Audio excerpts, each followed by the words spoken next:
Hello and welcome to this episode of the Fandom Portals podcast, the show that explores how fandoms can help us learn and grow. I'm your host, Aaron Davies, and this is a very special episode for you Fandom Portaliers because in this episode you will be able to meet our new co-host. Our new co-host is none other than Adam Brasher. Adam's guested on the show before. He's a very special friend of mine. We did a Dungeons and Dragons podcast before the Fandom Portals podcast, and he lives in the same hometown as I do. So we're doing our recordings in person, and this was the first time we actually got to sit down to do a recording together as co-hosts. So we hope you enjoy it. We also are excited to introduce you guys to, through this episode, our Fandom Portals mascot.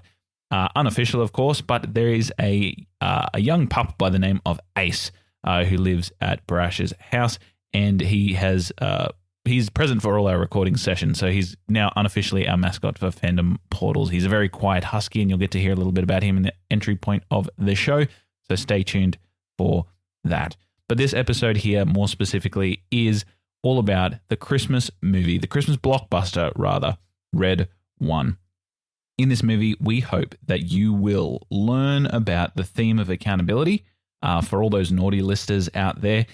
We will also deep dive onto Christmas lore and pitch potential futures for Jack O'Malley or Chris Evans' character.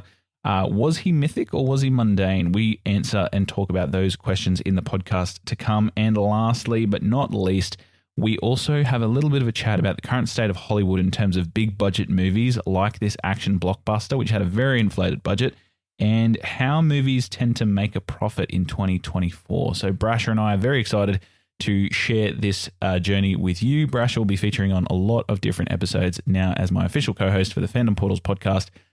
This is me also officially welcoming him.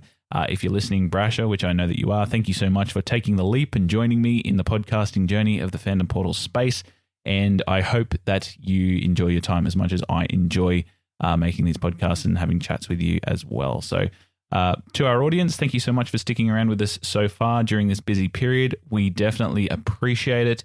And stick around to the end of the episode, because if you love this podcast as much as we do, or you find it very interesting or you take something from it, we have some brand new ways for you to get involved with the Fandom Portals, and we love our community here and we want you to be a part of the show as well. So without any further ado, I would like to introduce you to Adam Brasher, the new co-host of our podcast and the episode that we created featuring the Christmas blockbuster Red 1.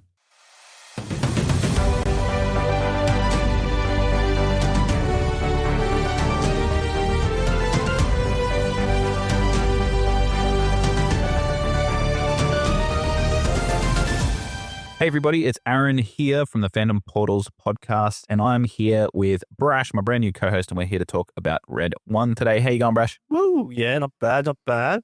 The Christmas spirit on the way. Oh yeah, love to see it, especially during the week of the year when nothing really exists. That time from Christmas to New Year's is just dead time. So I'm still working, unfortunately. No way. You're still working? Yeah, I have to work tomorrow. Goodness me. Well, that's the good part about being a teacher. You know, you get this time off and you get, spend some time with family, which brings us to our first sort of segment. That's going to be a continuation. We're going to start most of our shows this way. We're going to talk about our gratitudes and our growths, and it can be something that you're grateful for the week, or it can be something that you feel like you need to improve on for the week. And it's just a way for our fans to get to know us and also just to get the ball rolling on the show. So for me, I'll start off. I am grateful at the moment because I have discovered Lorcana. I talked to you about this before. Lorcana is a Disney trading card game, and I'm playing it with my partner, my wife, at the moment. And it's just some nighttime fun after the kids go to bed. And the Disney cards it's fed my collection mentality where I just really need to complete a list. And it's, it's safe, it's harmless, and it's something I can play with my kids later on when they get a bit older. So that's what I'm grateful for this week, that I found something new, a new hobby, because I needed more. What about yourself? I'm grateful for friends, actually. I had some dinner with a couple of friends that I haven't seen for years. And just getting to see them again sort of renewed my, spirits a little bit. Been shut in a lot lately and just working heaps. And so getting out and being with friends was just a really nice change of pace. Yeah, so. Connecting with people, that's a good one, especially this time of year as well. Oh, 100%. Yeah. Here's me saying I'm happy I found a card game. And just friendship has really, I was like, that is actually perfect for this time of year. Also with me, because like all my family is in Victoria, all down south. So it's only really me up here. Yeah. And like even on Christmas Day, I had a friend, they invited me out to a big lunch buffet for Christmas on actual Christmas Day. So Oh, wow. nice too. That's awesome. That's so good. And, you know, we're joined here today by our third unofficial co-host. His name's Ace. He's Brasher's dog. Do you want to tell us a little bit about him? Yeah. So he is not all 10 months. 10 months now. No, 9 months. Sorry. 9 months will be 10 months in 10 days. He is a husky. He's black and white. And he's very quiet for a husky. He is. He doesn't howl, bark, yap, nothing, talk at all. He's just very, very silent. He's a placid little boy. Yeah. But if you do hear him from time to time on the podcast, just know that's our third co-host, just having a little chime in for the day. And yeah, we're going to show some pictures of him on our social media as well at times as well. Yep. If his daddy says it's okay, got to get that permission, you know, but He'll be fine. I need to start up his own Instagram thing because I've got like hundreds of photos of him. Well, that'd be good. Yeah, we can definitely have him feature on the Fandom Portals podcast page for sure, because everybody loves dogs.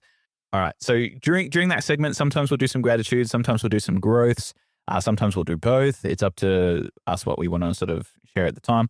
But yeah, no going home today because we've got a podcast to record. And our first official segment as a pairing of co-hosts is going to be called First Takes.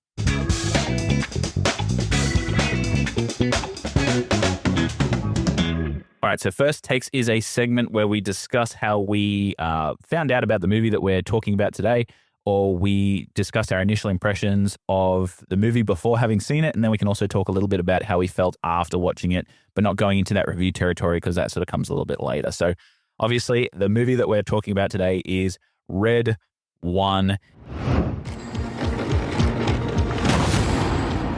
Who plays? Welcome to the North Pole. Come again? Last night, Red One, also known as St. Nicholas of Myra, was abducted. Are you saying Santa Claus has been kidnapped? You're the best tracker in the world. You're gonna help us find him. I work alone. You used to. I'm not gonna like you. I can tell right away. Out of everyone here, I like you the least. Garcia? What the hell? Should we do the thing? I'm afraid we're gonna have to. You're mine until we find him. Oh, God! I suggest you get going. Claws! It is a Christmas holiday comedy action adventure flick. It came out this year in 2024, rated PG, starring Dwayne "The Rock" Johnson, Chris Evans, Lucy Liu, and J.K. Simmons. Brash, I'm going to kick off with you. What was your first take of this movie? How did you find out about it? What was your first impressions of it? Well, actually, I first heard about it because of wrestling. Because I recently got back into wrestling, and obviously The Rock had his, he came back a bit last year. So they do love promoting things that wrestlers are in. And because The Rock still pretty much is a part owner of the WWE, yeah, it was all over the ads for wrestling. So I saw it a fair bit. Yeah, they're hit and miss with some people. Hey, so initially your first impression of it was seeing it there, and then you thought, oh, Christmas movie.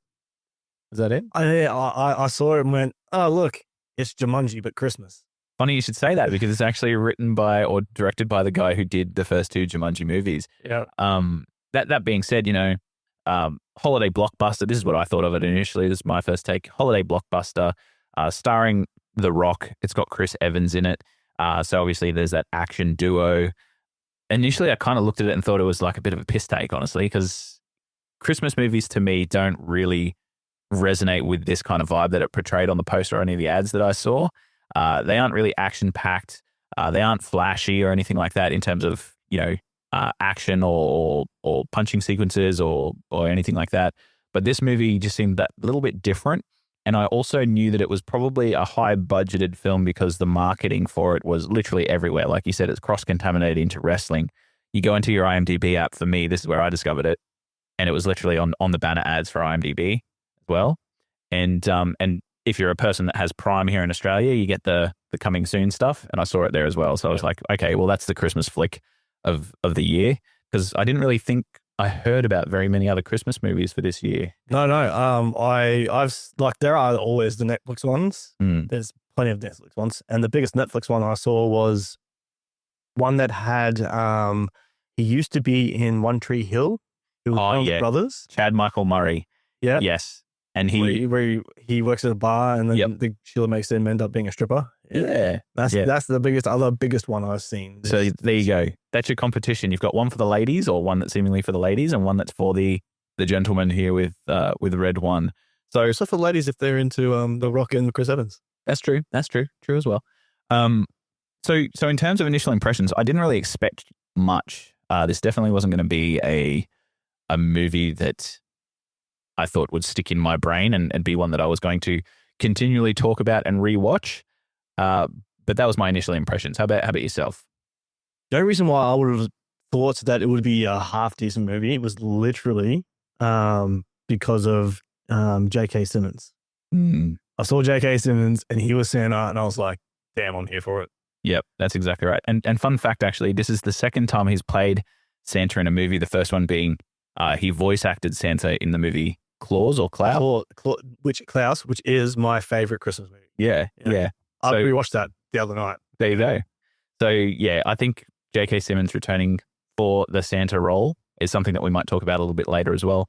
But that cast, that star-studded cast, definitely is something that I saw as well, because the four of them were on the poster with that big polar bear at the back, and you're like, okay, this has action movie vibes. Because when The Rock's wearing his aviators, you just know that he's going to be punching people in that movie. Oh yeah, so like Welcome to the Jungle, same thing, aviators. He's like putting his arm through like solid timber posts and stuff. Yep, that's the way. Perfect start. All right, so let's get into our next segment, which is called the Fandom Face-Off. So with the Fandom Face-Off portion of the show, this is where Brash and I treat each other to a piece of trivia about the show, just to ground us in the movie that we're talking about, and to give you guys a little bit of information if you haven't seen it. This may contain some spoilers as well, and the later sections of this podcast will also contain spoilers also for the movie of Red One. So if you haven't seen it, or if you want to save it till next Christmas, definitely make sure you avoid hearing about those spoilers.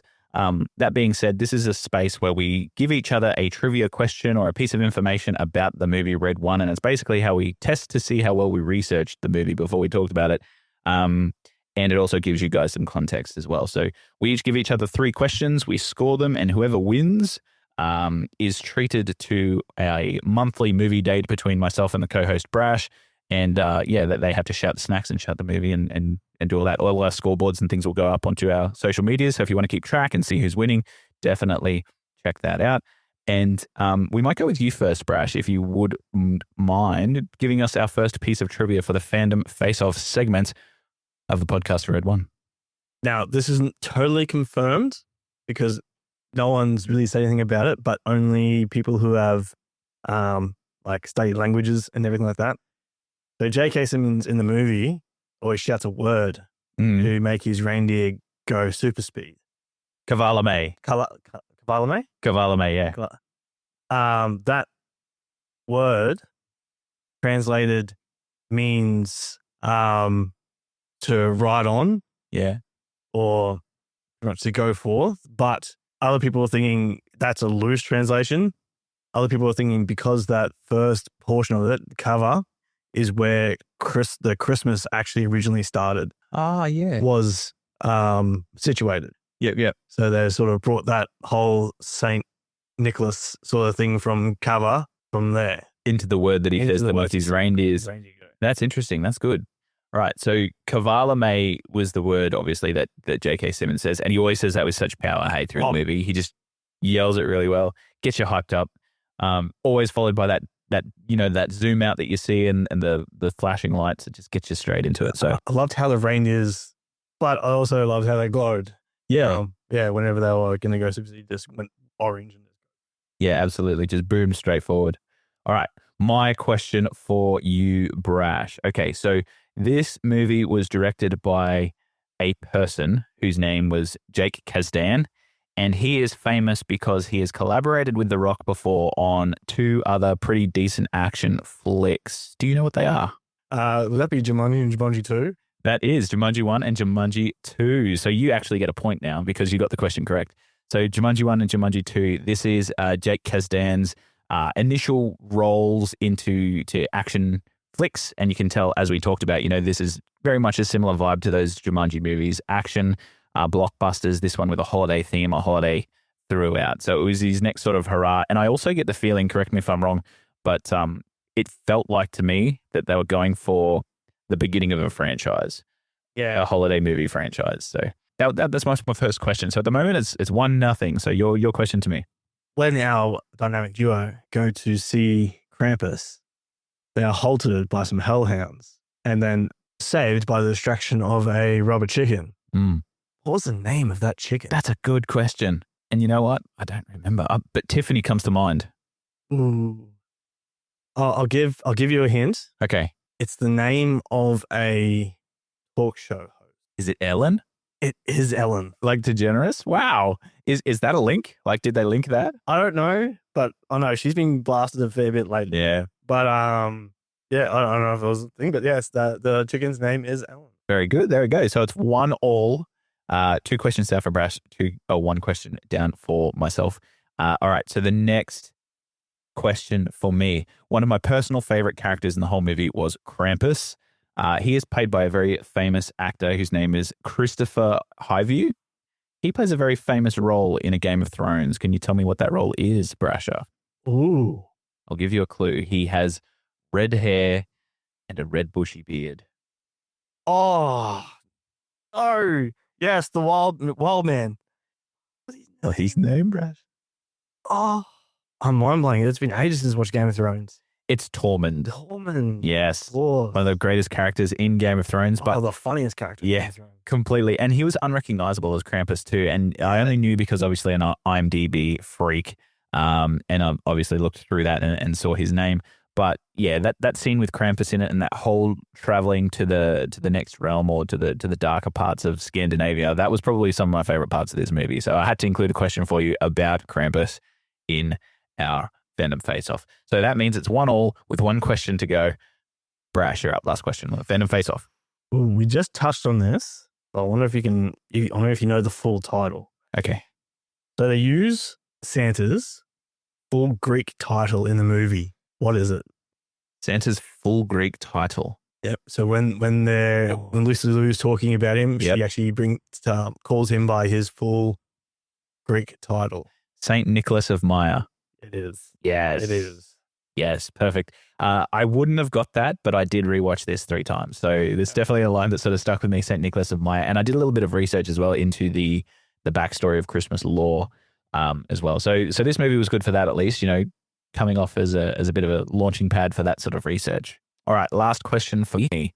How much money in US dollars was spent on the movie of Red One, Brash? I did look this up to try and remember it, but I've forgotten it already. It was like 6. I'll give you a clue. It is 6. It is 9 figures, and it is over $100 million, and it is under $400 million. Oh, is it 250? It's close. It's $350 million estimated US dollars. And gross worldwide, it only took 182 or 183 if you round up $1 million worldwide. So it didn't even make half of its budget back. That being said, I got a little bit of information later on in some of our most valuable takeaway segments about that sort of budget issue and the state of Hollywood in that sort of budget space as well. But it does seem like the budget was a massive, massive amount of money to put onto a movie like this. What do you think they spent the most of it on? This isn't a question. This is just curiosity. 100% be CGI or CGI or just even the publication, like the marketing. Marketing's huge. Both absolutely correct. Publication and marketing, CGI, and also Dwayne "The Rock" Johnson's salary. Yeah. So different sources I've found, but some people say that he was paid about $50 million, which makes him the highest grossing actor pretty much of all time. Yeah. And other sources say he was paid between $20 and $30 million. Either way, a lot of money for a Christmas movie, Brash. A lot of money. All right. So if we do a score check, I believe it is 2 to me and 1 to you. Is that correct? That is correct. That is correct. Okay. So for this round only, I am the victor of the Fandom Face-Off, but obviously these challenges last for a month. So I will be definitely trying to keep my lead so Adam can shout me a movie at the end of the month. Sound good? Sounds good. All right. Okay, so for those of you that don't know, we are talking about Red 1 today, and the basic plot of the movie, I'll give you that before we move on, is that after Santa Claus is kidnapped, the North Pole's head of security, which is played by Dwayne Johnson, must team up with a notorious hacker who's played by Chris Evans in a globe-trotting, action-packed mission to save Christmas. So before we move on to our MVT section, our most valuable takeaway, Brash, just so we know where we're coming from in terms of our space for this movie, did you enjoy the film or no? I did. Yep. I feel a butt coming on. No, I did. But my butts can wait until probably the takeaways. Yep. But no, I didn't go in with high expectations. I wasn't disappointed, but I also wasn't blown away. Yep. And that's pretty much the same with me. I went into this knowing exactly what it was. It was a Jumanji-like flick. It was an action comedy set around Christmas. That being said, I do have some expectations for Christmas movies, which I'll get into a little bit with you later. But yeah, didn't like it, didn't hate it. So same with me. All right, let's move on to our MVT section. All right, so the MVT section is our most valuable takeaways. This is going to be the primary sort of section of the podcast where we talk about something that we can learn about based on this movie or something that can help us grow in our everyday life. It could be something that you learned that is factual from the movie, or something you learned about different characters from the movie, or it can be something topically that you learned from the movie, or it can be something like an attribute that you feel like the characters displayed that you could then apply to your life. And we were talking before, Brash, about how this is really what you see is what you get kind of movie.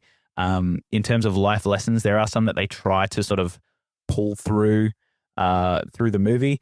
And we might start with one of my MVTs for this, and that is the message of accountability through this. So we all know what accountability is. It's basically taking responsibility for your actions, which seems to come up a lot at Christmas time, especially if you're a person that has anything to do with children during this time. You know, there's that age-old hollow threat that parents used to give back in the 90s where, you know, Santa's watching, and if you don't do the right thing, then you'll be on the naughty list, and that's something that features in this movie a little bit too. But I think accountability and the journey of accountability is really most poignant through the character of Jack O'Malley, which is played by Chris Evans. We're introduced to Jack, and he is this notorious sort of hacker. He's very well known in the dark web spaces of the world as the Wolf. We're introduced to him literally stealing candy from babies and ruining a bunch of young ladies' yoga sessions with a fire to break in and secure this dongle-like device to an astrology department of the university. Access meteorology to find seismic disturbances. Yeah. Atmosphere. Which is definitely the start of the Christmas movie that I expected. But yeah, I just thought as well, we were talking CGI before, how they have this massive budget, but that little dongle thing that they had that just attached to a couple of wires and the green LED light flash, that's the device he used to track down Santa. That's all it takes. So yeah, but that's besides the point. I digress. So we're introduced to this cat, very bad. He's a class 4 or a level 4 naughty lister, as is mentioned in the movie. And through the journey of Christmas and through his interactions with none other than Dwayne "The Rock" Johnson, a pillar of morality, he changes his ways. He is held accountable for his actions. And in one of the most poignant scenes of the movie, or one of the most intentionally heartfelt scenes of the movie, Chris Evans, who does have a son in this movie, a deadbeat dad, as he's described, they're trapped in what's the word that they use for this? The snow globes. Yeah, the Glaskafig. There it is, the Glaskafig. Because it's a glass, not a glask. Yep, there it is. So yes, he is trapped in the Glaskafig with his son. After really wanting nothing to do with him, we find out that it's because, you know, he feels like he is a bad influence or a bad role model for his son.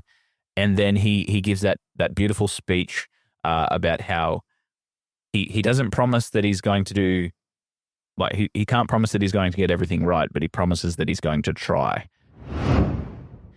Every day, every decision is an opportunity.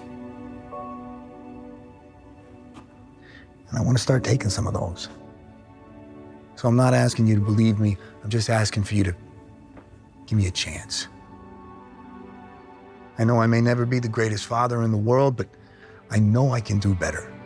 And I'm telling you right now that I promise I will never stop trying.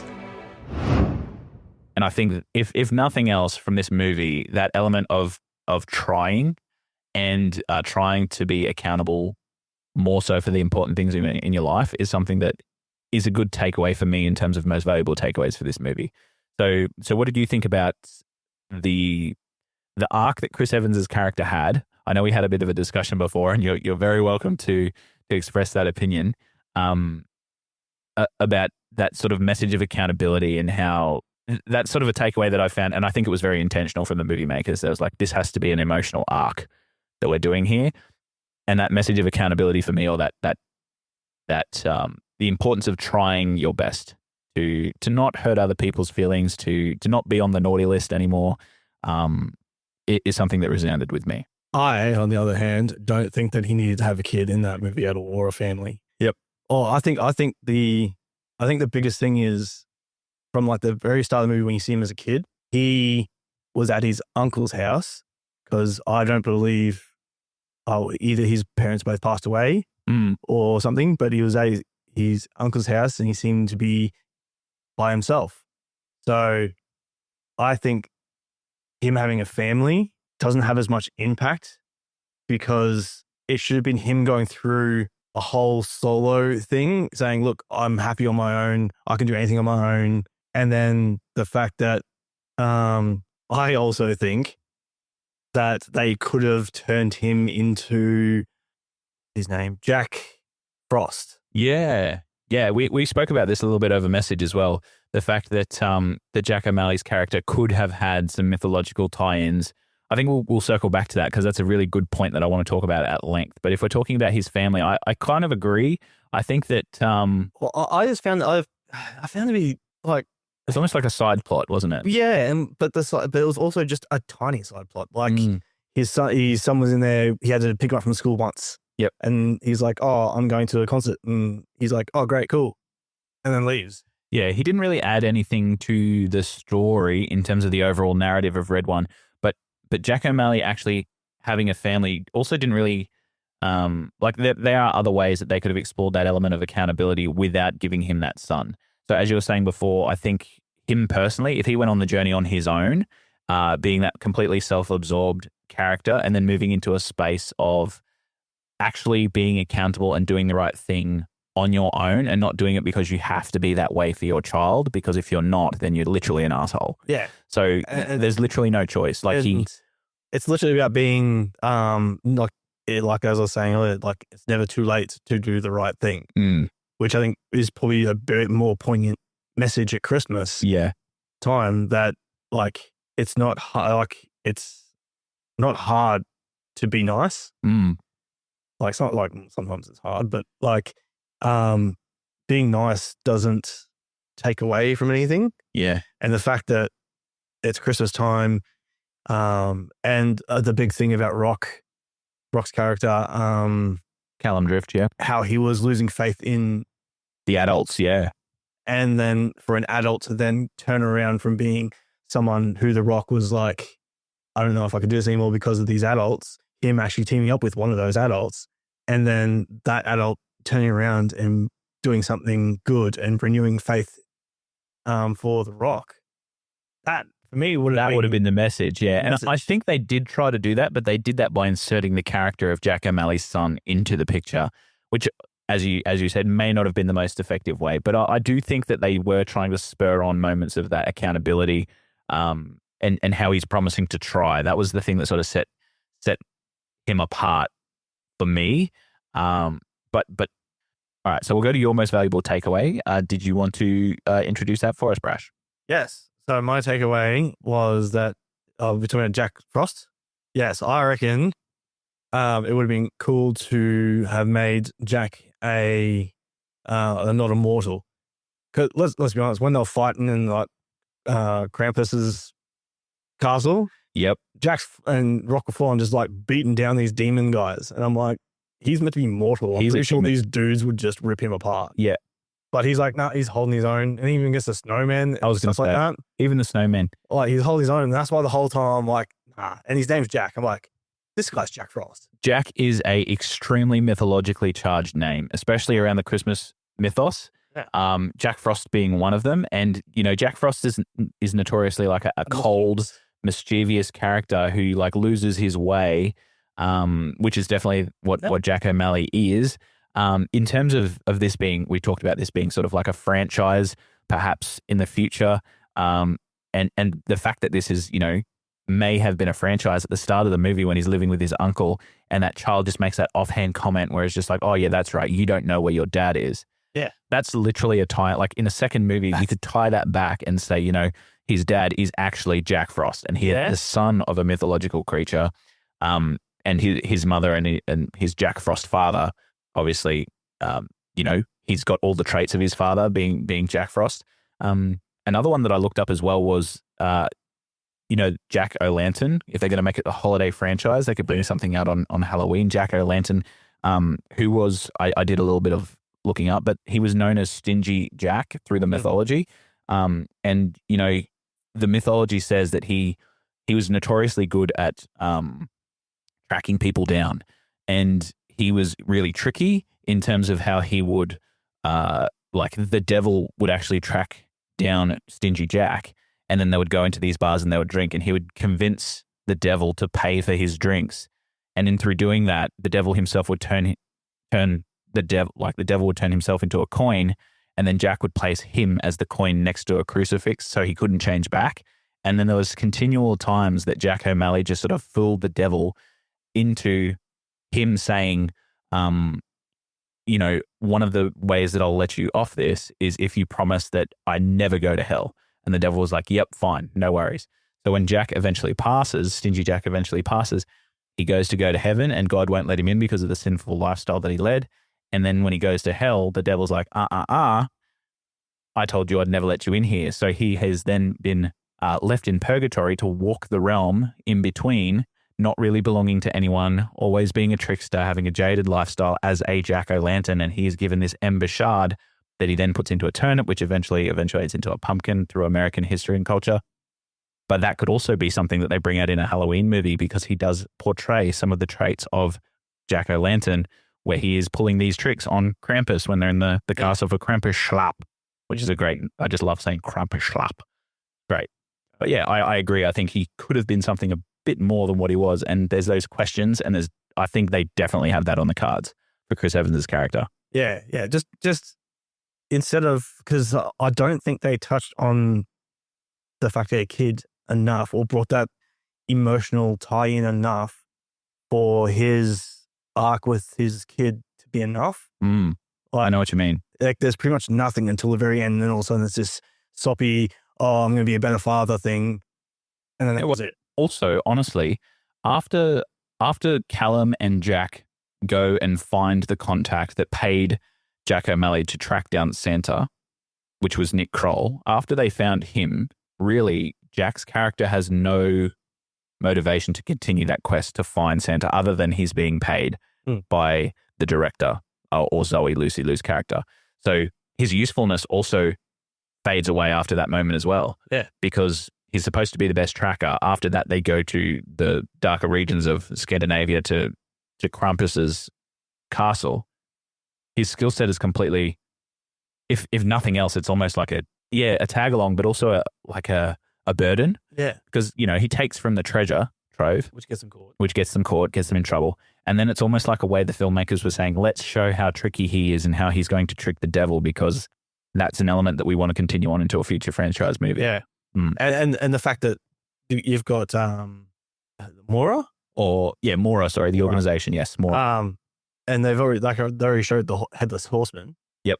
So, and the fact that, we're questioning the usual suspects, meaning there's a lot more things that they can end up touching on. So Jack might come back again because, I don't know, the Tooth Fairy's lost a teeth or something. Yep. Or something like that. And and they have to bring Jack back in. So I think The Rock got paid so much because I don't think he's going to be in another one. Yeah, well, I think so too. Because if they're going to do another one set around Christmas, definitely they'll have Callum Drift come back. But I think Jack O'Malley, Chris Evans, is the through line for the franchise if they're going to do one about Halloween, or if they're going to do one about, Easter if they want to, or another Christmas one, whatever it is. Jack O'Malley is obviously, or Chris Evans is the cheaper option to continue the franchise and the through line. But they can then introduce other star characters as well without The Rock. and his exorbitant price tag that comes along with it. Yeah. Because like Jack could just end up working for Mora, tracking down rogue mythological creatures. Exactly. He's got a lot of roles and usefulness in that space. And you know what? I'm not sure what the news is. We'll have to look into it and maybe post it on our social medias. But about any news about sequels. But given the takeaways and the budget for this movie, usually movies that perform in this manner don't really get the franchise tag.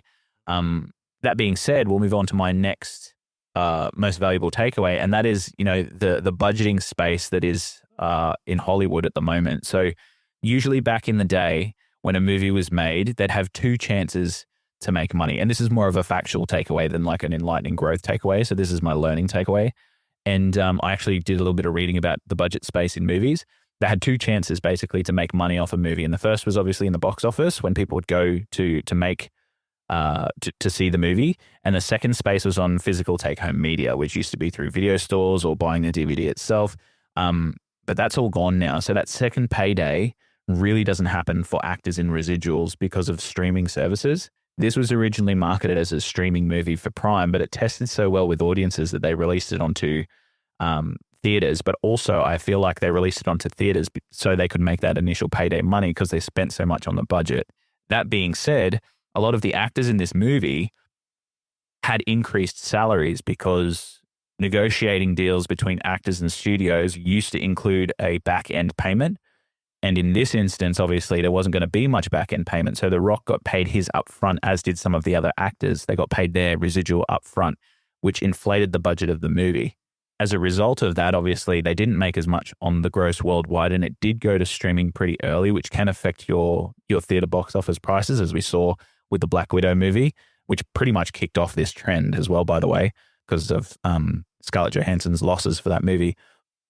But I just thought it was very, very interesting to see how the changing media and the changing dilemma of Hollywood is being flipped on how actors actually take their pay.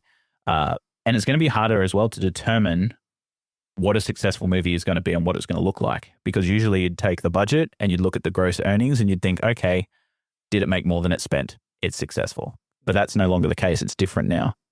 Yeah, and because of that, it may come to a point where your non-big named actors will get more roles because they're a cheaper option than what the big name roles are. So either the big stars are going to have to suffer a bit of a pay cut to get the movies, or else because the studios just won't be able to afford them. Yeah, they'll go for younger talent, which is good, I think. You know, it develops that younger audience and it levels the playing field a little bit. And I do think whatever the number is, whether it be $30 million or $50 million for The Rock, is a bit over the top in my eyes.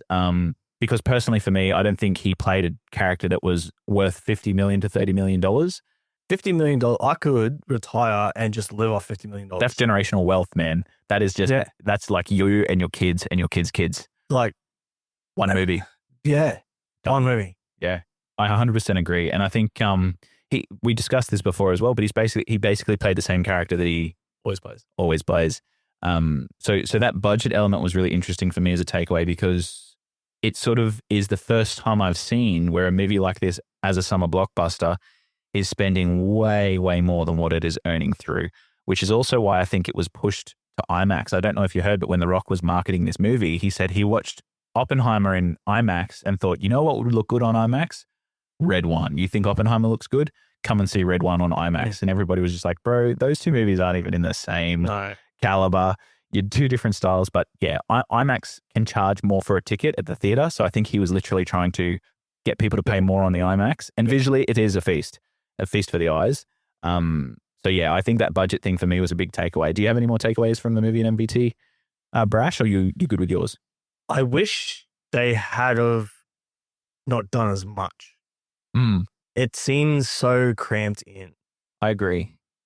In terms of we've talked a lot about franchise. It felt like they were setting it up. Yeah. In terms of world building. Exactly. But I'm going back to it again. If they had cut out all the kid stuff, it would have felt more open, and it would have been like they could have shot more scenes. So just instead of a headless horseman, they could have had the headless horseman, and then they could have had another couple of mythological creatures that they could have popped up, just so it sort of entices the It people. built the world without the like, time constraint. Yeah. That'd be awesome to see that character in a movie. Yeah. But and like everything else just felt so cramped in. Like them finding the snowman just seemed a bit cramped, and It moved along very quickly as well. they just quick one place after another, and it's just like, whoa, slow down. Like Definitely you want a world build, build, you have to sort of expand it. You can't cram everything in and hope for it's going to like work well. The pacing was just a bit off. Yeah, and do it in clever ways as well, I think, because I don't know about you, but I kind of got sick of Chris Evans's character saying, wait, what? Oh, yeah. Like he was just about to be explained some lore that the audience needed to hear from a character, or the amounts of times in the movie that someone dropped an acronym and Chris Evans's character, again, Jack O'Malley, was like, what does that mean? So then they could then go and cleverly explain the acronym as like a ha moment. We're so clever. We've got these real world acronyms for fantasy things that we've created. Yeah, I think that world building element was very apparent, and I don't think it should have been. I think that they should have focused on making this movie great, because we know that franchises are built on content that people like, and when it's forced down people's throat, I just feel like it just gets forgotten and lost. Yeah, like Elf. Yeah. That was a forced acronym. Yeah, but don't call them Elf, Brash. Don't call them Elf. It's ELF. Yeah, that was such a forced acronym though. Yeah, 100%. And yeah, what was the extremely large and formidable? Yeah, that was. Oh man, that was like for fun's sake, but goodness me, it obviously has a different meaning in the movie, but yeah, extremely large and formidable. Wowee. Yeah, I think that definitely is the case. That the forced franchise moment, it could have been done a little bit differently for that as well. For the most valuable takeaways for me.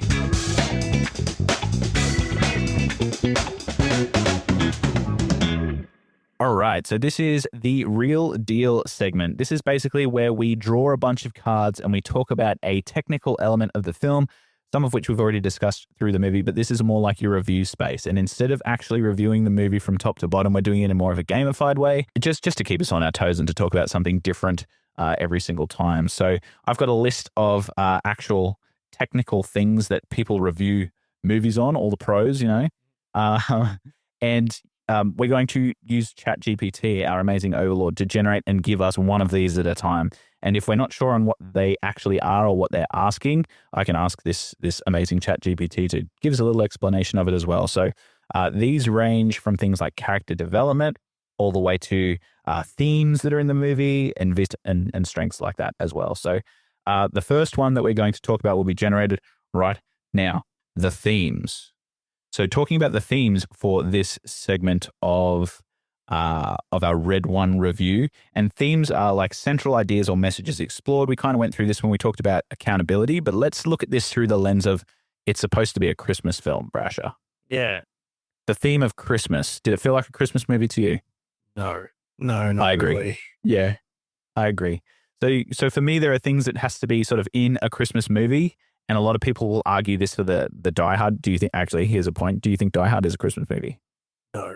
There you go. So I think that these two fall into a similar vein. I think that, yes, they're action-filled. They are set around Christmas. I feel like this is more of a Christmas movie than Die Hard because it does feature things like the North Pole and reindeer and Santa and Christmas lore. It's not your traditional Christmas movie because I don't feel like it embodies a Christmas message or a Christmas spirit.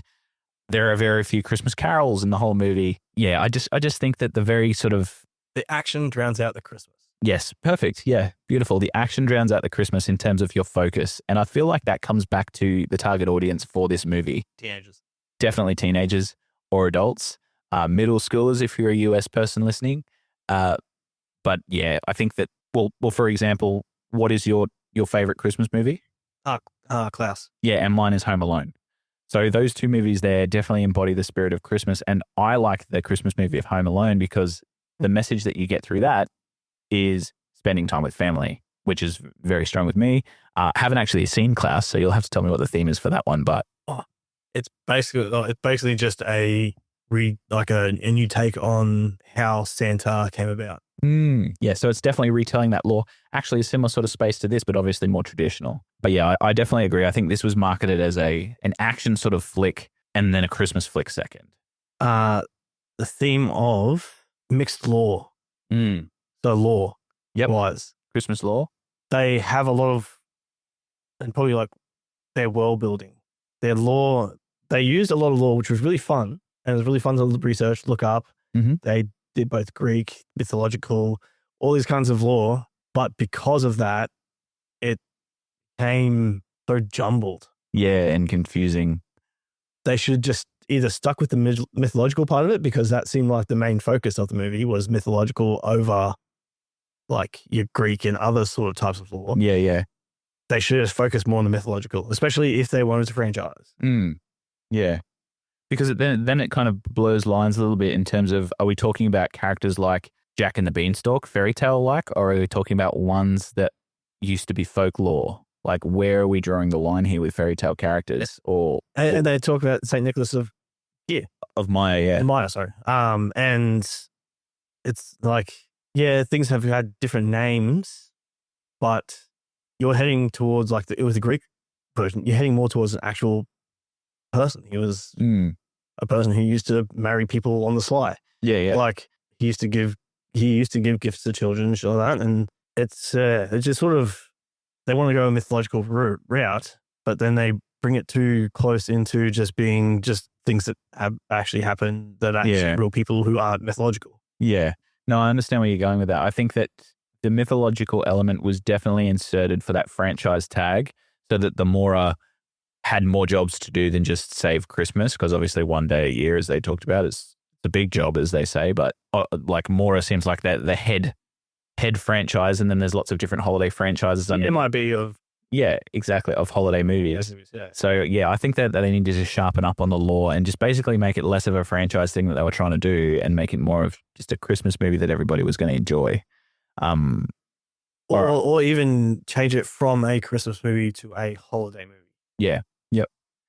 So during this segment as well, I forgot to mention at the top, but you and I, after discussing the element for the real deal segment, we're going to give it a rating of good or bad. And if we think that it's good, we're going to call it Kavalame. Any last words for your most faithful warrior? Only one.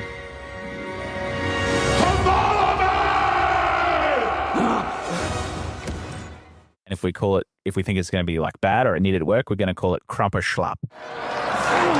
They're playing Krampus. Krampus. It's the official game of Krampusnacht. Okay. All right. So for the themes, do you think the themes in Red One was done good or bad in terms of Kavalame or Krampus? I'm also giving it a Krampus or a Krampus crap. I think that the themes are definitely something that needed work, and they needed to focus in on the right themes for a Christmas movie. So themes. There were three, I think I counted 3 Christmas themes. Yeah. Movie. Like they actually focused on the actual Christmas theme. The very beginning, where he tries to expose the fact that the parents buy the presents and hide in the closet. Yep.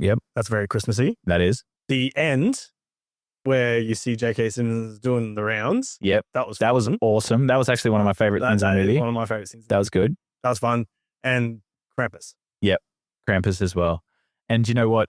It was almost like a metaphor, because you know how you see the North Pole in all its Blade Runner 2049 glory, completely CGI'd, massive Stark Tower in the middle of it, just everything that we know not to be Christmas looks completely or Wonka, yeah. But when you drill down to it, and then Callum Drifts, the Rock's character, looks down at what was in terms of the old shack where it all began. And it's like, yeah, that's old Christmas movies, and this is new Christmas movies, big and flashy and AI. And I was like, no, I want to see the story that's in that shack. Yeah. Give me that. So yeah, Krampus all the way. All right. So the next one that our ChatGPT overlord, speaking of AI, has given us is the villains in the story.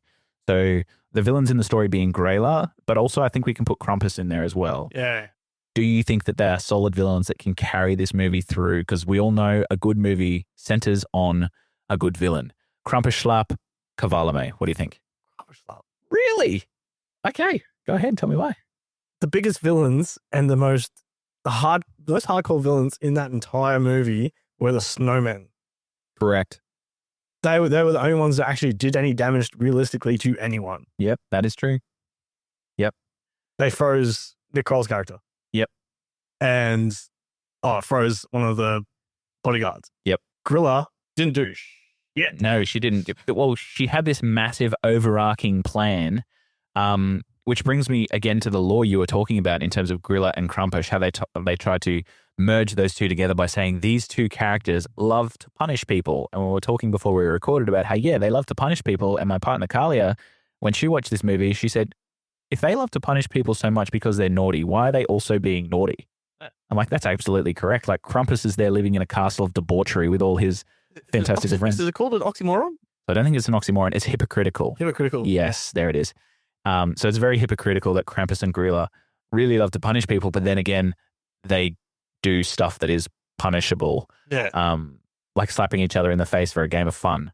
Krampus slapping. Yeah. Obviously, partying all the time. Every day is Krampusnacht. All of these things would leave them in the level 4 naughty list category. But here we are looking at these villains with these massive overarching hypocritical plans that the heroes then have to thwart.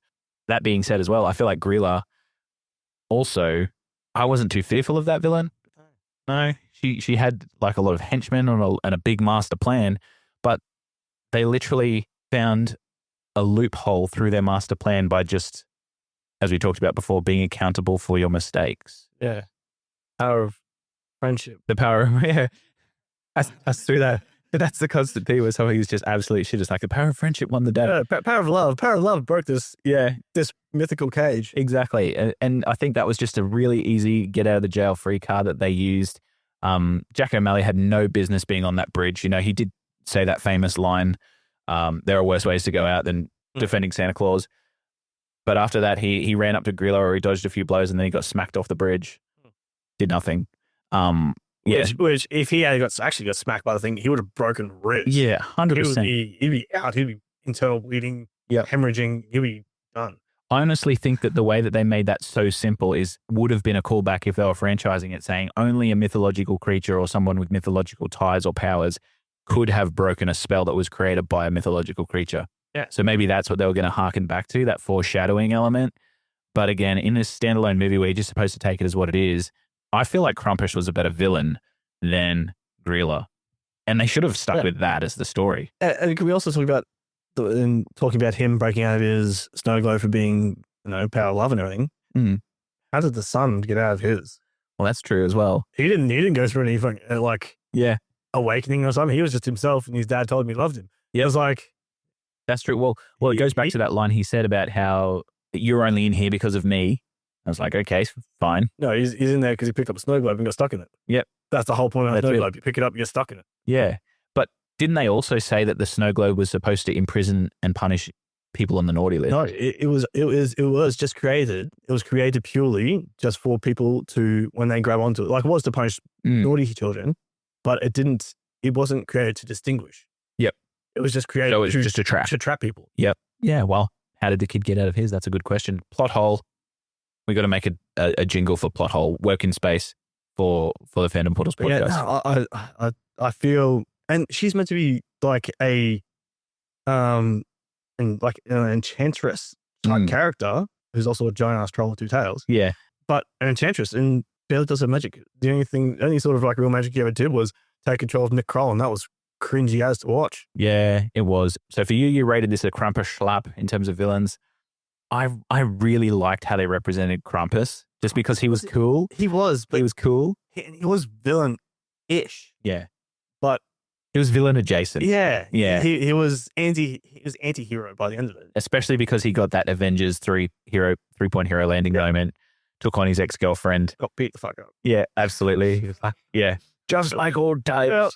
Yeah. And that was it. He was my favorite character in the movie. But like he wasn't overly villainous. No, you're right. And in terms of this category, when we're talking about villains being that villainous sort of role, or at least questioning something that we're talking about villains, I'll have to give it a Krampus schlapp as well. A big old schlapper. All right, last one for this segment, for our real deal segment. Let's get the next one. Character chemistry. So this is where we talk about the actors and how they worked on screen, whether it was well done or not so well done. Interview. For me, personally, I've sort of read articles and seen interviews. You always see them sitting in the press junkets together. It seemed more fake and forced between Chris Evans and Dwayne "The Rock" Johnson than I have seen The Rock in other press junkets with, say, Kevin Hart for Jumanji and Jack Black. So I feel like their their on-screen chemistry, it was hard to sort of grasp and get behind them because they were both very cynical characters. Yeah. So the Rock, or Callum Drift, was cynical because he'd lost faith in the adults around Christmas, and obviously Chris Evans, Jack O'Malley's character, was overly cynical because he never believed in Christmas in the first place, and he's a criminal, full stop. So you've got these two cynical characters that are just sort of walking along, trying to find their belief in Christmas again. And there wasn't really somebody that you could get behind that was a moral standpoint. The only one that I found in the whole movie that was a moral standpoint was J.K. Simmons as Santa. Yeah, 100%. And he was asleep for the whole movie. Yep. Also, great role to take if you're an actor. If your character is just sleeping the whole time, what a payday. Awesome. But for me, I think this is a Krampus schlup for me too. I love Chris Evans as an actor. I'm hit and miss with Dwayne "The Rock" Johnson because I know what studios hire him for. It's for a movie like this. But in terms of their chemistry together as two protagonists, they were too similar in my eyes. And yeah, it just didn't really click, didn't work. What about you? Yeah, the same, Krampus schlup. But yeah, because I feel he, as much as you may like, you see the interviews of The Rock and Kevin Hart, and they were joking around and everything like that. But I don't know, for me, The Rock always seems a little bit more serious rather than jokey. Whereas I know like Chris Evans for a fact is always like more of the relaxed, like funny, just like not natural, not jokes and everything, like just natural, like just laughing, exactly. funny, having a good time. Whereas Rock, I think he's a bit more. Yeah, I know what you mean. I think that he's Like you look at Chris Evans and Chris Hemsworth. Like when they're on stage, they get on the stage, they're doing these like high fives and stuff like that, and they're just messing around. Yeah. Whereas I don't see The Rock and Chris doing that. Yeah. And you know what? I did read some things about the production of this movie where everybody talked about The Rock or Dwayne Johnson being late to set. Have you seen any of that sort of stuff before? No, I try to avoid that because I like, as much as I don't like hearing the negatives about actors. Yeah. Purely because then that sort of ruins movies for me. I try and separate the person actor from the person. So see, I'm the exact opposite to that, Brash. I'm just like, I can't separate it. And I basically, like, the reason that I can hit or miss with The Rock is because of the things that I hear about this. And they might be true, they might be not. But yeah, it costs a lot of money when an actor is late to set. All of his cast and directors have backed him and said, you know, he is late on some days, but that was pre-organized. He's a very professional actor. He always does his job when he's there, and he's friendly to everybody on set, and he's got that awesome social media presence. But yeah, I think maybe there was some tension there based on that, but you can never really know as fans like you and I. All I know is that on screen, the characters just seem to be too similar to me, and Chris Evans being a what does that mean kind of character was just almost like a little bit too annoying for me to give it a Kavalame. So for me, Krampus schlup all the way. Yeah. And like, yeah, you hear all these things about like actors, but then like I've never met them personally. All this is secondhand information. Like it might not be true. The person who said it might have been the person who was the asshole and was just trying to like make themselves seem. Yeah, or clickbait. It works and it bites. And and so like if I try and always base the movies and the things off of the actual movie and their acting, and try and stay away from any of the other nonsense because it'll make me biased. Good, because in future episodes of the Fandom Portals podcast, you can definitely pull me up on that because I will tell an actor that they're absolute rubbish because of what I've read about them. So pull me up if you need to. That's great that we're both on opposing sides of the coins there. Yeah. For that one. Yeah, I give merit on the act. So the three categories that we've done for the real deal so far are all Krampus schlup. Is there anything else that you would like to bring up in terms of theme or technical aspects for this movie before we move on to our final segment of the show? One Kavalame, I will say, is I did like the views. Yeah. It looked spectacular. The CGI was Kavalame for me too. Good call. Like Good call. Even when The Rock had to jump from the tower down, like you could tell it was CGI, but it wasn't the worst I've seen. Yeah. I've seen a lot worse. Yeah. And I've seen a lot worse in probably movies that should have been a lot better. But yeah, no, I reckon like the snowmen were like cool as they're like all like they're gangster, like they were like they did gangsters with the pipe too. Yeah, pipe. Yeah. Throwing like a snowflake ninja star. Yeah. Like it was. I liked how it looked. Like the reindeer Reindeer were amazing. Yes, this Slayer looked like the Batmobile, basically. Oh yeah, 100%. And like So full props to the CGI. Yeah. like his sleigh. Oh yeah. His sleigh slayed. It was I reckon it looked amazing. Visually stunning. And I think, if the budget was spent a lot on making it look like that, I'm kind of happy with how they spent that money then, because it was visually pleasing, appealing to the eye. And even the effects on Callum Drift, The Rock's character, shrinking and then increasing in size. It's really hard to pull off and do so in not a way that you're like, that's balkingly and that was really cool. CGI. But it actually worked really, really well every time that he did it. And when he was small and he'd grind across the ground and then mid-slide, he would then turn big again. Yeah. Like actually pulling that off and thinking about how that would be pulled off technically is hard. Yeah. So I feel like we got to give props and some cavalames to that team. Yeah. And also the action was good. Yes. I think that's a good point to say as well. The CGI and the action of the movie were definitely cavalames for me too. I wanted a longer fight at the end. Or even just a better choreographed fight. Yeah. Because it was almost like everybody runs at the big thing, they hit him away. Yeah. But like, even when they're fighting Gorilla's kids, 12 kids, they had Lucy Liu fighting, a small snippet of her fighting, pulls out the excrements or the lightning battens, and she like kicks ass for like a couple of seconds. Yeah, it's 10 maybe. 10 seconds. And then it cuts away to them chasing Gorilla down the ground. I'm like, nah, man, stick with Lucy. Give her a bit more ass kicking. Lucy is an amazing. Yeah. From the 90s and the 2000s, great action star, one of the Charlie's Angels. Yeah. And especially if they're going to franchise it out, she's obviously the director of Mora. She's going to be in all of the movies pretty much. So let us spend some time with Lucy Liu. Let her kick more ass. Yeah, let us love her some more in that space. But yeah, definitely CGI cavalames and some of the action sequences were really well pulled off. So it's not a complete loss for Red One.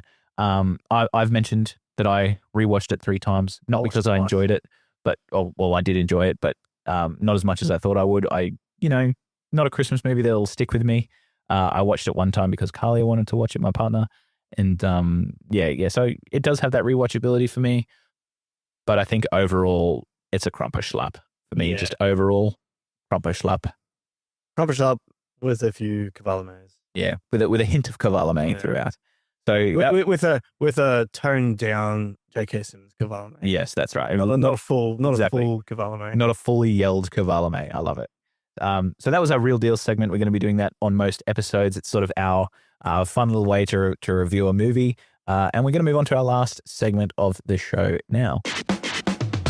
All right, so the final segment of our show is where we do a portal pitch. And that's basically where you and I, Brash, give our audience or our listeners a little recommendation on what you think people should play, watch, invest their time in. It can be related to Red One, or it might be something completely left field or Christmas movie adjacent. It is up to you. This is just a portal pitch.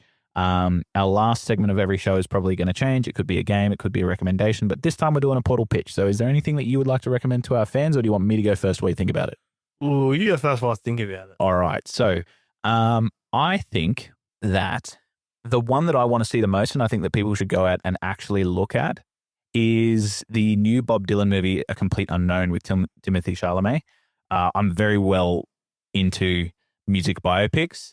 That being said, Better Man, the one about Robbie Williams, is one that you should go see as well. So that's 2 that I recommend that people should go see, because they're definitely on my watch list for my letterbox as well. Brash. Me, if you want to still go down the Christmas route, I suggest watching Klaus. For your Christmas movie, and especially if you want to cleanse the palate, like that's a good way of. If you want some Christmas spirit, yeah. If you really want to go down because what Red One I think tried to do, sort of Klaus does better. Yes. In terms of someone turning around their life and going from naughty to nice. I reckon Klaus does it better. Very good. And it's one that like it got me teared up in it as well. It's sad but sweet. Beautiful. Yep. Definitely go out and watch some more Christmas movies, guys. Klaus is one that you can sink your teeth into, recommended by Brash from the Fandom Portals podcast. Any recommendations from you? Ace is asleep on the rug at our feet. Beautiful boy. So that is our Red One episode here. Thank you so much for joining me, Brash. Welcome to the show as well as the new co-host. Hey, happy to be here. Yeah, it's awesome to have you here. Just someone to back and forth with, someone who also enjoys media and movies just as much as I do. I feel like it's going to be great. It's going to be awesome. So, Oh yeah, can't wait. yeah.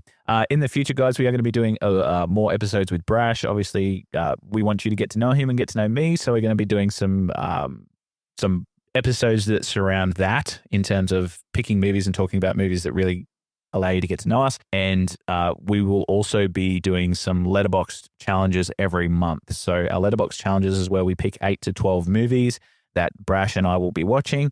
Some of those movies will feature as episodes on the Fandom Portals podcast. Others we will just watch for fun. And basically it just gives us like a landing pad for us to discuss and talk about the different sorts of media on a monthly basis. So with that being said, this time Brash picked 4 movies and I picked 4 movies. So the first 4 picks in our challenge is mine.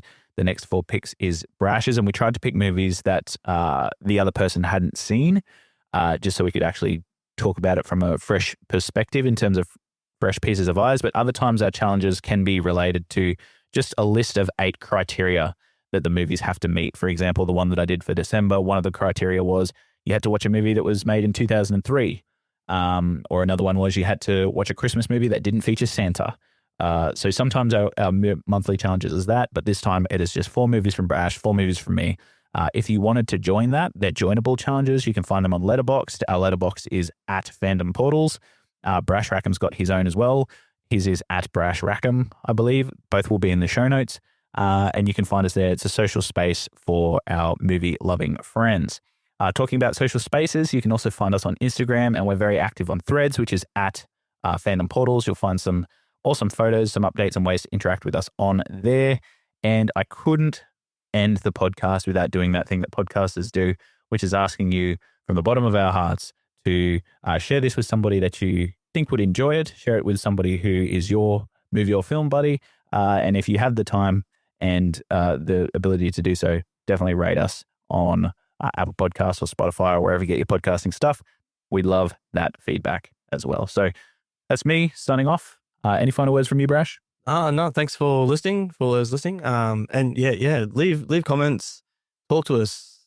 We're open to hear anything you guys got to say, recommendations, anything like that. That's actually something that I kind of want to put on some of our Letterboxd challenges, is maybe leaving a space or two for audience recommendations for movies for us that we can discuss on the film. So good call out, Brash. Definitely we'd love to hear from you guys in that space too.